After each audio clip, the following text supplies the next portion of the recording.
Hello दोस्तों, आपका स्वागत है 10 स्मार्ट नोर में। दोस्तों आज मैं फिर आया हूँ आपके सामने। दो फोटोज आपको दिख रहे हैं, एक एसबीआई है, ठीक है, और एक आईपीएस के थ्रू जो जॉब लगते हैं, जिन बैंकों में लगते हैं, नेशनलाइज्ड बैंक में, उनकी फोटोज दिख रही है।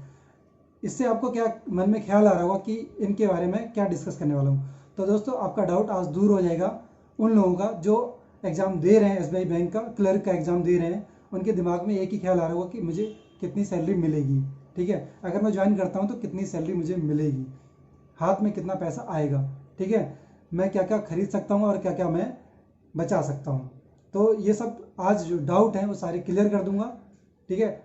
ए टू जेड आप यूट्यूब में कहीं पर भी सर्च करते होंगे कि मुझे कितनी सैलरी मिलेगी, एसबीआई क्लर्क के जूनियर असिस्टेंट को कितनी सैलरी मिलेगी, किसकी सैलरी ज़्यादा होती है, एसबीआई क्लर्क की ज़्यादा होती है या आईपीएस के थ्रू जो जॉब लगते हैं बैंक ऑफ बड़ौदा और वगैरह वगैरह जो बैंक उनमें लगती है, तो कितनी सैलरी उनको मिलती है, किसकी ज़्यादा होती है। सबके दिमाग में यही डाउट होता है कि एसबीआई को ज़्यादा सैलरी मिलती है, एसबीआई के क्लरिकल को ज़्यादा सैलरी मिलती है। लेकिन आज वो डाउट सारा क्लियर हो जाएगा। तो वीडियो को स्टार्टिंग से लेकर एंड तक देखिए और आपको मैं बताऊंगा कि सैलरी आपके हाथ में कितने आने वाली है, ठीक है दोस्तों। तो इस सीरीज को मैं आगे बढ़ाते हुए ज़्यादा देर ना करते हुए बताता हूँ। आपके सामने दो सैलरी स्लिप हैं, ठीक है, आपके सामने दो सैलरी स्लिप हैं। एक है एसबीआई, ठीक है दोस्तों, और एक दूसरे बैंक की। एक एसबीआई और एक जो आईपीएस के थ्रू दूसरे बैंक में लगते हैं, चाहे पीएनबी हो चाहे दूसरे बैंकों में, उनकी सैलरी में ज़्यादा डिफरेंस नहीं होता है। वो आपके सामने मैं अभी क्लियर कर दूंगा, ठीक है। जैसे कि आप देख पा रहे हैं, एक बैंक ये है, ठीक है, ये कोई एक बैंक है और इसकी सैलरी, इनकी जो सैलरी स्लिप है मार्च 2021 की है, मार्च 2021। और दूसरा एक जो जून 2021, यानी कि ज़्यादा डिफरेंस नहीं है, एक दो महीने का डिफरेंस है दोनों की सैलरी स्लिप के मंथ में। लेकिन क्योंकि मंथ एक ईयर एक ही है तो बेसिक सेम रहेगी, यानी कि बेसिक जो इंक्रीमेंट होता है वो चेंज नहीं है, ऑलमोस्ट सेम है। आप बेसिक देख सकते हैं। इस बैंक की जो बेसिक क्या है, 26,080 रुपये, आप यहाँ देख सकते हैं, ठीक है, मैंने सर्कल कर रखा है, आप देखिए 26,080 रुपये इस बैंक के किसी एम्प्लॉय की सैलरी है, 26,080 रुपये। और एसबीआई के जो क्लर्क है, जूनियर एसोसिएट है, उसकी भी 26,080 रुपये बेसिक है, सेम है, कोई ज़्यादा डिफरेंस नहीं है, बिल्कुल सेम है। डिफरेंस कहाँ पर होगा मैं बताऊंगा। देखो ये जो है डियरनेस यानी कि डीए, इस बैंक का जो डीए है क्लर्क का 6,827, ठीक है। और एसबीआई के जो जूनियर एसोसिएट है यानी कि असिस्टेंट है, उसका जो क्या है डीए, इसमें सिर्फ इतना फ़र्क है, 8,590 रुपये, ठीक है। यहाँ पर जो डिफरेंस आपको पता चल गया, 2,000 का डिफरेंस है, 6,827, वहाँ पर 8,590 है, ठीक। अगर आपको क्लियर नहीं दिख रहा है तो मैं आपको थोड़ा सा जूम कर देता हूँ, ये देख लीजिए, ठीक है दोस्तों, आप देख सकते हैं। बाकी फिर आते हैं दूसरा टीए यानी कि ट्रांसपेरेंट जो, सॉरी उससे पहले एचआरए, एचआरए इसमें 2673 रुपये है और इसमें 2900, बस थोड़ा सा फर्क है, ठीक है, ऑलमोस्ट 300 रुपये ज़्यादा है एसबीआई का। और इसमें जो दूसरा बैंक है इसमें टीए 600 रुपये है, इसमें भी टीए यानी ट्रांसपोर्ट अलाउंस जो होता है वो भी 600 रुपये है। बाकी जो चीज़ें हैं स्पेशल अलाउंस, इसमें 4,277 है, इसमें भी 4,277, यानी कि 4,277, ऑलमोस्ट बराबर है दोस्तों, अब तक बराबर है। लेकिन सिर्फ डीए ज़्यादा है एसबीआई का और उसका डीए थोड़ा सा कम है। ये डीए सरकार का होता है, ठीक है, बैंकों का नहीं होता है, आपको पता ही है। लेकिन बस इनकी जो सैलरी है वो जून की है, इनकी सैलरी है मार्च की है, ठीक है। डी का जो है स्लैब सेम होता है, ऑलमोस्ट गवर्नमेंट जो डिसाइड करती है वही डी होता है, आगे पीछे सैलरी का मंथ है, इसलिए वो डिफरेंस है, ठीक है। और इनके सैलरी में स्पेशल पे जो अलाउंस है इनके एक्स्ट्रा मिला हुआ है, वो किसी और चीज़ का मिला हुआ है जो कि इस सैलरी में नहीं है, ठीक है। डीए ऑन स्पेशल जो ग्रेड पे मिलता है 1119 और इस पे 2500, ठीक है। और इनको कुछ पीएल इन्वेस्टमेंट का भी मिला हुआ है 1499। तो कुल मिला के जो सैलरी इनकी ग्रॉस है वो हुई है 46,481 एसबीआई के जूनियर एसोसिएट। लेकिन इन दोनों की ज्वाइनिंग सेम है, इनकी ज्वाइनिंग है जून 2015 की, और इस एसबीआई के जूनियर एसोसिएट की भी ज्वाइनिंग है 2015 की, जून 2015 की। ठीक है दोस्तों, तो इंक्रीमेंट मंथ भी सेम है और ज्वाइनिंग भी सेम है, लेकिन सैलरी में डिफरेंस कितना है। इसमें जो क्लर्क की सैलरी आ रही 41,734 ग्रॉस, और यहाँ पर आ रही 46,481 ग्रॉस। डिफरेंस आपको पता चल गया ग्रॉस में कितना डिफरेंस है, वो मंथ का डिफरेंस है, इस वजह से इसकी ग्रॉस ज़्यादा आ रही है। ठीक है, एसबीआई की, ये डाउट मैं आपको क्लियर कर दे रहा हूँ। ठीक है दोस्तों, अब आते हैं नेट सैलरी।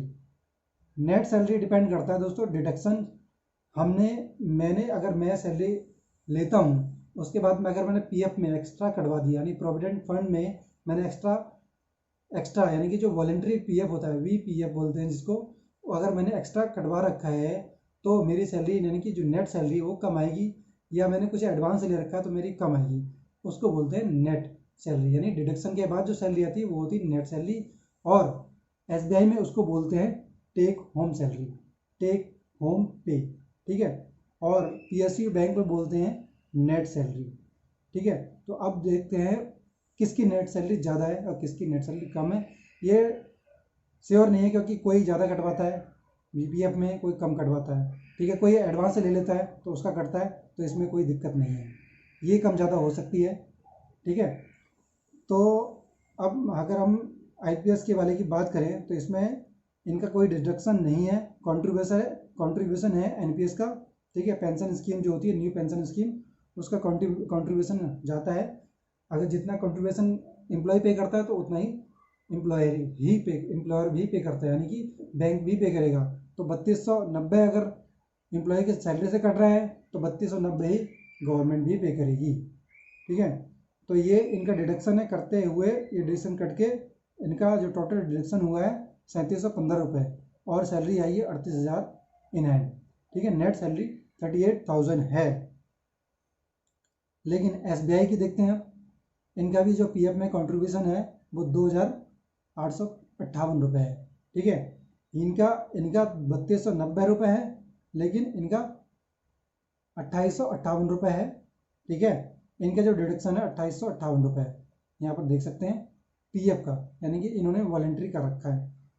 और जो कंट्रीब्यूशन है, कंट्रीब्यूशन ऑफ फंड है, जो एनपीएस जिसे बोलते हैं न्यू पेंशन स्कीम के, उनका है 3594, और यहाँ पर 3290, क्योंकि ग्रॉस ज़्यादा है इसलिए, तो उनका कंट्रीब्यूशन भी ज़्यादा होगा।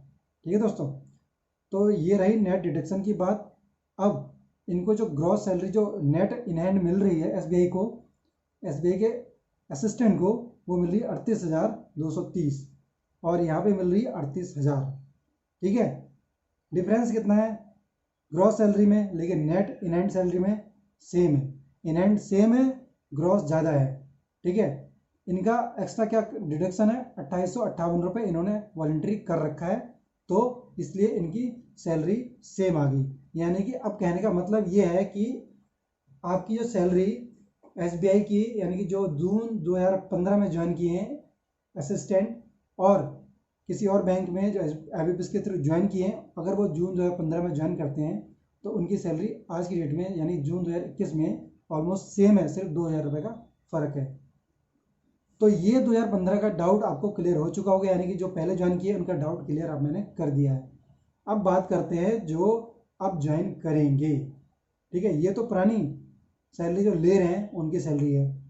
अब जो अब ज्वाइन करेंगे उनकी सैलरी क्या होगी वो भी मैं क्लियर कर देता हूँ, इसलिए मैंने बोला था कि एंड तक देखिए वीडियो को।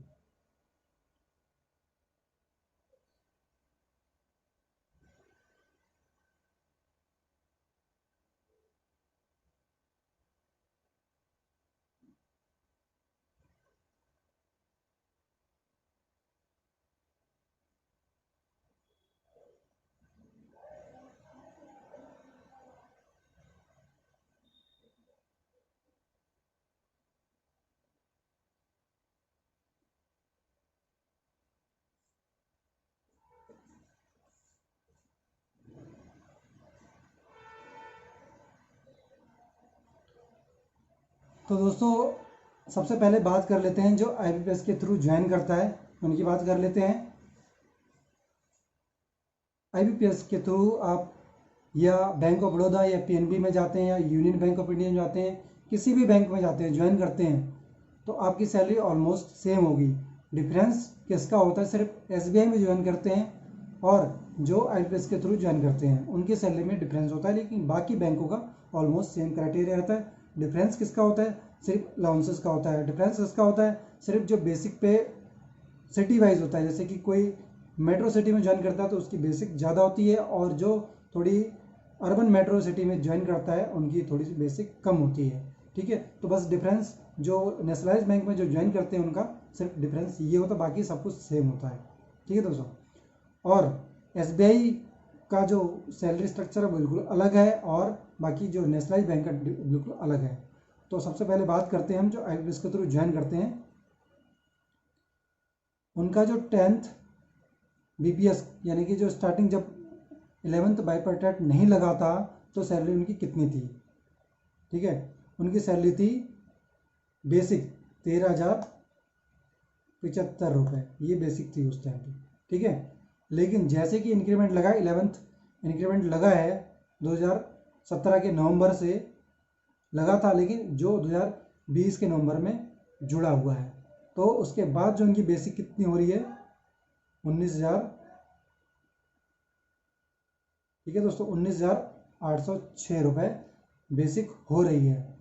और ये भी मेट्रो सिटी और स्टेट वाइज वेरी करता है, सिटी वाइज वेरी करता है। 19,880 एक मेट्रो सिटी की जो बेसिक है आईपीएस बैंक में, यानी कि जो भी नेशनलाइज बैंक में ज्वाइन करता है उनकी सैलरी 19,810 रुपये बेसिक होने वाली है।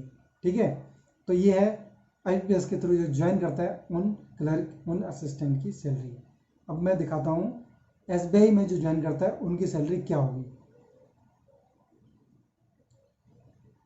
देखा दोस्तों, आपने देखा कि जो आईपीएस के थ्रू ज्वाइन किए थे उनकी भी बेसिक 19,810 रुपये थी और इनकी बेसिक 19,900 रुपये। कोई डिफरेंस नहीं है, बिल्कुल ऑलमोस्ट सेम है। ठीक है, और उनका जो डीए है,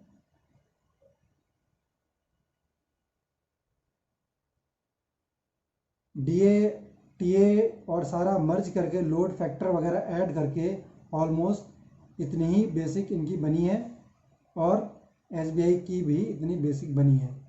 लेकिन एसबीआई की सैलरी को मैं एक्सप्लेन कर देता हूँ। जो अभी न्यू ज्वाइन करने वाले हैं, जितने भी क्लरिकल और जूनियर एसोसिएट अभी ज्वाइन करने वाले हैं उनकी सैलरी क्या होगी। ठीक है, बेसिक पे 19,900 यानी कि 19,900 और डीए 6,352 रुपये। ठीक है दोस्तों, और एचआरए 2,091 रुपये, टीए जैसा कि देख ले रहे हैं 600 रुपये और स्पेशल अलाउंस 3,263 रुपये।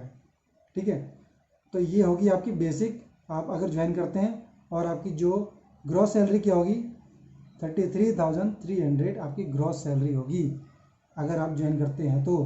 ठीक है, और आपका एनपीएस कंट्रीब्यूशन सिर्फ 2,630 रुपये कटेगा। स्टार्टिंग में कोई कंट्रीब्यूशन आप एक्स्ट्रा तो किया नहीं होगा आपने, तो 2,630 रुपये लगभग कटेगा।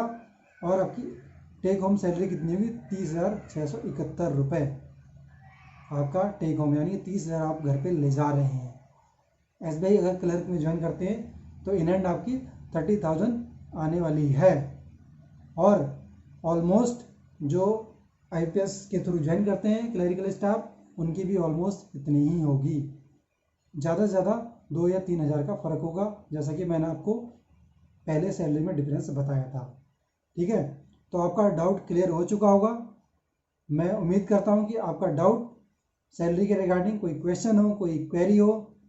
ठीक है, कितना डीए, किस हिसाब से डीए मिलता है, किस हिसाब से बाइपर्टेट लगता है, किस हिसाब से स्लैब मिलते हैं, हर 3 महीने में डीए रिवाइज होता है।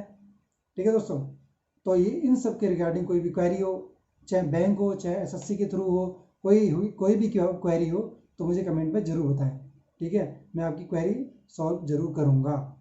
और जो नेक्स्ट वीडियो होने वाली है, इसी सीरीज़ की जो नेक्स्ट वीडियो होने वाली है, वो मैं सैलरी से रिगार्डिंग और जो ट्रांसफ़र पॉलिसी है उसके रिगार्डिंग अदर अलाउंसेस के बारे में मैं डिस्कस करूँगा। ठीक है, उसके बारे में डिस्कस करूँगा, उसके बारे में बताऊँगा कि आपको कितना बेनिफिट मिलेगा। एसबीआई में ज्वाइन करते हैं तो आपको कितना बेनिफिट मिलेगा, आपका ट्रांसफ़र कितने साल तक नहीं होगा, इन सब की पॉलिसी के बारे में डिस्कस करूँगा। और मिलते हैं फिर नई वीडियो के साथ में और नई एनर्जी के साथ में। तब तक के लिए जय हिंद।